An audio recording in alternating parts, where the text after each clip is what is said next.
Madison, and welcome to Law Unfiltered, where I talk about current events and some of the legal implications. United Airlines is under fire because it forcibly removed a passenger after they couldn't get any volunteers to be able to come off the airline after they realized it was overbooked. So what happens when you're on an airline and they're asking for volunteers, someone volunteers, and they randomly select your name and say, hey, you've got to get out of here? Well, first of all, one of the things that United Airlines did wrong was they contacted the police or had the police get involved. Typically, if the police are asked to come into a situation, that means it must be a hostile situation.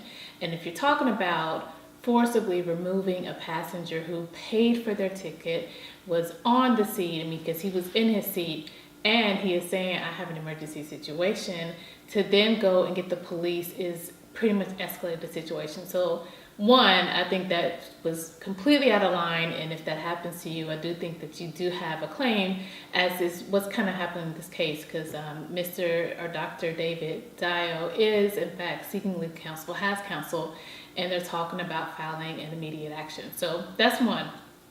So then again, they raise your name and you don't want to go, or say you do want to go, but you want to negotiate what it is you get in terms of compensation if you decide to get off the flight. Now, it's important to know that they can overbook flights. Airlines do it consistently. There's a lot of talk as to whether the federal government wants to consider changing that rule. Donald Trump recently stated that he thought it should be something that they look at, whereas the president of Delta is saying, no, I don't think it should be a matter of ending or not permitting airlines to overbook, but a matter of allowing airlines to increase the level of compensation to those passengers to get them to voluntarily leave the plane if they in fact overbook the flight. So the max that they can give you is $1,300. So say you've decided you want to be that volunteer.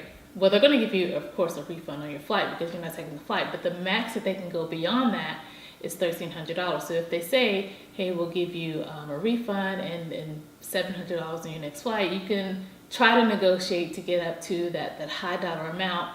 But again, keep in mind that they can't go beyond that. And that's one of the things that, again, Delta Airlines, the president is arguing, we should change that. But what do you guys think? I mean, guys, I do think that's a legitimate concern. If you're going to permit these airlines to continue overbooking, and they will continue overbooking, because the point is for them to get as much revenue as they can, and they just cross their fingers that people don't show up for their flights. And as you guys know, if you don't show up, it's not like you're going to get a refund. So they've won out in terms of the revenue.